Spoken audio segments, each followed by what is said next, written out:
வணக்கம் இனியவர்களே. நான் இன்றைக்கு வந்திருக்கிற இடம், இன்றைக்கு பார்க்க போகிற ஆலயம் வந்து மரணாமடம் ஆஞ்சநேயர் கோயில். இந்த ஆஞ்சநேயர் கோயிலுக்கு நிறைய வரலாற்று சிறப்புகளும் இருக்குது. அதாவது நிறைய சிறப்பம்சங்கள் இருக்குது. நிறைய தெய்வீகத்தன்மை வாய்ந்த ஆலயம். இந்த ஆலயத்தை பற்றிய முழு தகவலும் இந்த வீடியோவில் நான் காணொலியாக பதிவிட்டிருக்கிறேன். கோயிலுடைய பூசகர்களோட இந்த வீடியோவில் இந்த ஆலயத்தை பற்றி குறிப்பிட்டிருக்கிறேன். அதை விட மிக முக்கியமான ஒன்று, தயவு செய்து ஈழத்தினுடைய இந்த ஆலயங்கள் யுத்தத்துக்கு பிறகு ஈழத்துக்கு பிறகு நடந்த இந்த ஆலயங்களுடைய திருத்த பணிகள் இன்னுமே ஆலயத்தில் நடந்து கொண்டிருக்கு. நான் முதலும் இந்த மாட்டுவங்க சாமி கோயில் ஆடி திருத்த பணியை பற்றி போட்டிருக்கிறேன். அதுக்கு நிதியுதவி செய்ய சொல்லி புலம்பெயர்வுகளை போட்டிருக்கிறேன். அதே மாதிரி மரணாமரத்திலையும் இதுக்கான திருத்த பணிகள் இன்னும் நடந்து கொண்டிருக்கிறது. கும்பாபிஷேகம் முடிவடைந்தாலும் கூட ஈழத்தில் இருக்கிற ஆலயங்களுடைய திருத்த பணிகள் இன்னுமே முழுமையடையாத நிலைகள் இருக்கிறது. தயவு செய்து திருத்த பணிகளுக்கு உதவி செய்யக்கூடியவர்கள் ஆலயத்துக்காக இறைவனுக்காக உதவி செய்யுங்கள். எவ்வளவு காசு நாங்கள் தேவையில்லாமல் வீண்பிரியமாய் கொண்டிருக்கிறோம். தயவு செய்து இந்த மாதிரியான திருத்த வேலைகளுக்கு முடிந்தவர்கள் முடிந்த உதவியை செய்யுங்க. புலம்பெயர்வுகளை நான் கேட்டுக்கொள்கிறேன். என்னோட சேனல் சப்ஸ்கிரைப் பண்ணாதாங்க சப்ஸ்கிரைப் பண்ணி போட்டு தொடர்ந்து இதே மாதிரி ஒவ்வொரு ஆலயத்துடைய வரலாறுகளும் ஆலயத்தை பற்றிய தகவல்களும் வரும். தொடர்ந்து பாருங்க, உங்களோட சப்போர்ட் தாங்க.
ஸ்ரீ சுந்தராணிய தேவஸ்தானம் இந்த ஆலயத்தை வந்து கூறியான். அதான் இந்த ஆலயத்துக்கு வழங்கப்பட்ட பேர் வந்து சொல்லுவாங்க. மற்ற வந்து இதை வந்து முதலர் தெரிந்த ஆலயம் சொல்லுவாங்க. வந்து சிறப்பாக அமைக்கப்பட்ட ஆலயம் வந்து பார்த்தீங்கன்னா ஒரு பெரிய ஒரு மிகப்பெரிய ஒரு அனுமன் சிலை, இலங்கையிலே மிகப்பெரிய ஒரு அனுமன் சிலை வந்து இங்கே அமைக்கப்பட்டு கொண்டிருக்கிறது. அதுதான் இந்த கோயில் மிகப்பெரிய சிறப்பம்சம். இந்த பசுமைக்கு இந்த கோயிலுக்கு நான் கோயிலுக்கு மேலே போவோம். ஒரு இதன் இருக்கு பாருங்கள், உருவம் இதொன்று வைக்கப்பட்டிருக்குது. ராமனும் வீணை வாசிக்கிற மாதிரி இந்த ராமாயணம் கதைகளை தொடர்புபடுத்தி இந்த காட்சியில் இங்கே பொதிக்கப்பட்டிருக்குது. பார்க்கவே அழகாக இருக்குது.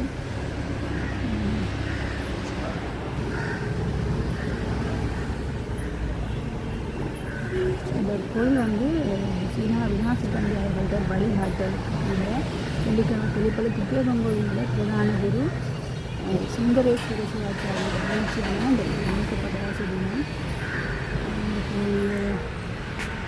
இந்த கோயில் வரலாறு பார்த்தோம்னா இந்த கோயில் வந்து என்ன சொல்லணும்னா ஒரு குருவும் சீடன் இருவர் இருந்து ராமநாமத்து ஒரு ராம சக்கரவர்த்தியை வழிபட்டு வந்த இடமணி சொல்லணும். பொதுவாக தெரியும் ஆஞ்சநேயர் ராமநாமத்தை உச்சரிக்கிறவங்களைத்தான் உச்சரித்தோம்னா உடனே ஆஞ்சநேயர் வருவார் என்று சொல்லுவார்கள். ராமநாமம் தான் ஆஞ்சநேயருக்கு மிகவும் பிடித்தது. நாங்கள் எந்த துன்பத்திலையும் எந்த கஷ்டத்துலையும் நாங்கள் ராமநாமத்தை உச்சரித்தமாக இருந்தால் எங்களுக்கு ஆஞ்சநேயர் பக்தவலமாகவும் மற்றது அன்போடையும் மோடி வருவார்ன்றது ஒரு ஐதீகம். அதை இந்த வீடியோவில் ஒரு ஐயாவாலும் சொல்லியிருக்கிறார். இந்த கோவில் வந்து அதாவது அந்த உச்சரித்த அந்த இடத்துல தான் வந்து இந்த சக்தி வாய்ந்த ஹனுமான் ஆலயம் இருக்குன்னு சொல்லுவோம். இது வந்து 1999ஆம் ஆண்டில் கட்டப்பட்டிருக்கு இந்த கோயில். அந்த கட்டட பணிகள்லாம் தொடங்கி 2001ஆம் ஆண்டு வந்து மகா கும்பாபிஷேகம் நடைபெற்றது முதலில். இது இப்போ திருப்பி மறுபடியும் 2025ஆம் ஆண்டு 3ஆவதாக மறுபடியும் மகா கும்பாபிஷேகம் நடைபெற்றது. திருப்பியும் இன்னும் இந்த ஆலயத்துக்கு திருத்த பணிகள் முடிவடையவில்லை.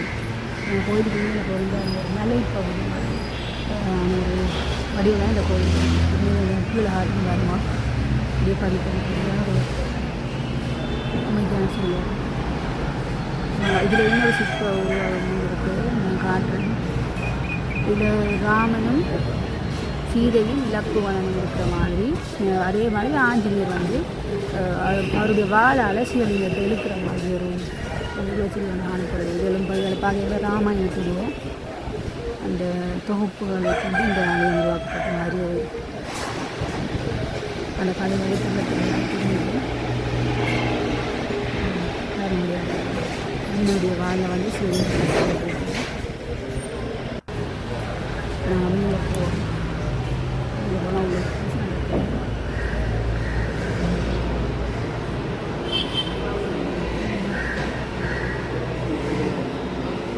கோயில் வந்து இளம் சிவப்பு நிறத்தில் காணப்படுற அழகான கோயில் துளசி. இங்கே வந்து எண்ணெய் விளக்கு இருக்குன்னு நினைக்கிறேன். எண்ணெய் காப்புன்னு சொல்கிறது அந்த ஆஞ்சநேயருக்கு வெற்றிலை மாலைகள் மற்றது சின்ன வயசுலேயும் தெரியும். நாங்கள் ஏதாவது நடக்கணும்னா எழுதி மாலையாக போடுவோம்.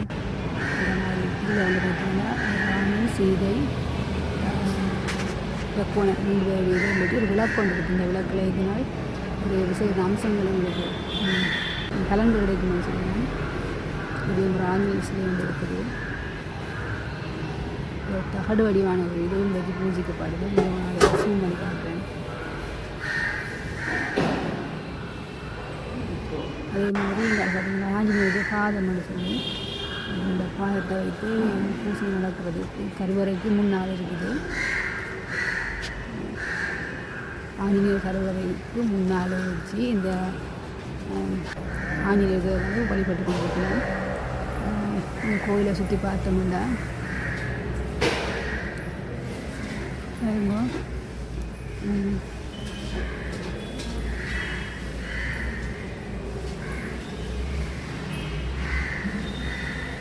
ஆனால் இந்த கோயில் இருக்குது வந்து சனீஸ்வரர் காலத்தில் இருக்கிறார். இங்கே சனீஸ்வரனுக்குரிய வழிபாடுகள் இங்கே வந்து மிகவும் பிரமாண்டமாக நடைபெறும். இதில் வந்து பார்த்திங்கன்னா என்ன காப்பு அந்த இதில் செய்கிற மாதிரி நெற்களையும் விஷங்களையும் வச்சு கொண்ட மாயாவை தேங்காய் வச்சு தேங்காயிலையும் தீபங்களை விட்டு வாங்குறது இது பார்க்கலாம். இது பார்த்திங்கன்னா ராமனும் சீதையுமாக இருக்கிற மாதிரி இது இருக்குது. இதில் கூடுதலாக ஆஞ்சநேயர்களில் வந்து ஆஞ்சநேயர் கோயிலில் வந்து இது கருவறையில் இருக்கிற ஆஞ்சநேயர் கூட வந்து ராமநாம சங்கீர்த்தனம் ராமா ராமா சிந்தனைக்கரியோனாகி சிவனொரு தாங்கி ராம மந்திரமூர்த்தியாகி வரும் அடியாக்கு எல்லாம் பந்தனை நீக்கி வேண்டும் பலனெல்லாம் கொடுக்கும் செல்வ சுந்தர ஆஞ்சநேய சுவாமியே போற்றி போற்றி. எல்லாம் வல்ல இறையருள் எங்கே எல்லாம் வியாபித்திருக்கின்றதோ அந்தந்த இடங்களிலே ஒவ்வொரு நாமத்தோடு இறைவன் இருந்து அருள் புரிவான் என்பதற்கு பல சான்றுகள் உண்டு. சரித்திர புகழ்பெற்ற ஆலயங்கள், இன்னும் சித்தர்கள், முனிவர்கள், ரிஷிகள் தவம் செய்த இடங்கள், ஜபம் செய்த இடங்கள், இப்படியான இயற்கையாக இருக்கின்ற இடங்களிலே இறைவன் வீற்றிருந்து வருகின்ற அடியார்களுக்கு கண்ணளி மிக்க அருளை புரிந்து வாரி வழங்கி அவர்களுடைய வாழ்வு சிறப்பை எய்துவதற்கு ஆலயம் ஒரு சாதனமாக அமைகின்றது. அந்த வகையிலே மருதனாமடம் இலங்கையிலே வடவால் பெருந்தெருவு, காங்கேசன் பெருந்தெருவிலே இனிவில் மருதனாப்பட பதியிலே சுந்தர ஆஞ்சநேயர் என்ற நாமத்தோடு வீற்றிருந்து வருகின்ற அடியார்களுக்கு திருவருளை வாரி வழங்குகின்றார். இங்கே கடந்த 30 ஆண்டுகளுக்கு முன்பு மகா கும்பாபிஷேகம் நடைபெற்று தொடர்ந்து நித்திய நைமித்திய பூஜைகள் எல்லாம் இடம்பெற்று கொண்டு வந்திருக்கின்றது. கடந்த மாதம் ஐப்பசி கடந்த பங்குனி மாதத்திலே மகா 20ஆம் தேதி கும்பாபிஷேகம் நடைபெற்று தொடர்ந்து 48 தினங்கள் இங்கே மண்டல அபிஷேகம் நடைபெற்று போன வியாழக்கிழமை பூர்த்தி விழாவாக அமைந்தது. அதைத் தொடர்ந்து இங்கே சனிக்கிழமை, ஞாயிற்றுக்கிழமை, வியாழக்கிழமை போன்ற தினங்களிலே அடியார்கள் வந்து தங்களுடைய நேர்த்திகளையும் நிறைவு செய்து கொண்டிருக்கின்றார்கள். ஆஞ்சநேய வழிபாட்டிலே வெற்றில மாலை சாத்துவது, வடமாலை சாத்துவது, வெண்ணெய் சாத்துவது, சந்தனக்காப்பு சாத்துவது, குங்குமப்பாப்பு சாத்துவது, செந்தூரமிட்டு வழிபாடு செய்வது, இப்படி பலதரப்பட்ட வழிபாடுகள் இருந்தாலும் இலகுவான லேசான வழிபாடுகளை செய்து ராம மந்திரத்தை சொல்லி ஆஞ்சநேயனுடைய அனுக்கிரகத்தை பெற்றுக் கொண்டிருக்கின்றார்கள். ஆஞ்சநேயருக்கு எல்லாவற்றிலும் விருப்பமானது நாமத்தை சொல்லுதல். அதுவும் ராமநாமத்தை சொன்னால் ஓடோடி வந்து தன்னுடைய அன்புக்கரங்களை நீட்டி அடியார்களை ஆட்கொள்ளுவது கூட. ஆகவே புராணங்களிலே பீமனை ஆட்கொண்டதும், இலங்கையிலே விபீஷனை ஆட்கொண்டதும், இப்படி பல அடியார்களை தன்னகத்திலே அகற்றி ஒவ்வொருவருக்கும் ஒவ்வொரு பராக்கிரமத்தை கொடுத்து ராமனின் புகழை உலகெங்கும் பரவச் செய்து இராமாயண காப்பியத்திலே முக்கியமான இடத்தை பிடித்து சுந்தரகாண்டம் என்ற பெயர் பெற்ற காண்டத்திலே தனி நாயகமாக கதாநாயகனாக இருந்து மக்களையும் சீதையையும் வானர கூட்டங்களையும் வழிநடத்தி அசுரர்களை சங்காரம் செய்து மற்றவர்களெல்லாம் ரட்சித்து திருவருளை மேம்படச் செய்த பெருமான் ஆஞ்சநேய பெருமான். ஆஞ்சநேயரை வழிபடுவதனாலே புத்தி, பலம், ஜசோ, தைரியம், அக்ஷயம், வாட்படுவந்தம் என்று சொல்லப்படுகின்ற 5 விதமான பலன்களும் உங்களுக்கு கிட்டும். ஆகவே அடியார்கள் மருதனா மடத்திலே இருக்கின்ற இந்த ஆஞ்சநேயர் பெருமானை வழிபாடு செய்து உங்களுடைய இட்ட சித்திகளையும் பெற்றுக்கொள்ளலாம். இங்கே பெருந்திருப்பணியாக ஆலயத்துக்கு முன்பாக ஈசான மூலையில் இருக்கின்ற விஸ்வரூப ஆஞ்சநேயர் இப்பொழுது திருத்தப் பணிகள் நடைபெற்று வர்ணங்கள் பூச்சுகின்ற பணிகள் நடைபெற்று கொண்டிருக்கின்றது. அதுக்கு உங்களால் இயன்ற நிதி உதவியை வாரி வழங்கி இந்த பணியிலும் நீங்களும் பங்கு கொண்டு திருவருளை பெறலாம் என்பதையும் அன்பாக அறிய தருகின்றோம். அதே நேரத்திலே ஒவ்வொரு சனிக்கிழமையிலேயும் இங்கே விசேட பூஜைகள், அன்னதான பூஜைகள் எல்லாம் நடைபெற்று கொண்டிருக்கின்றது.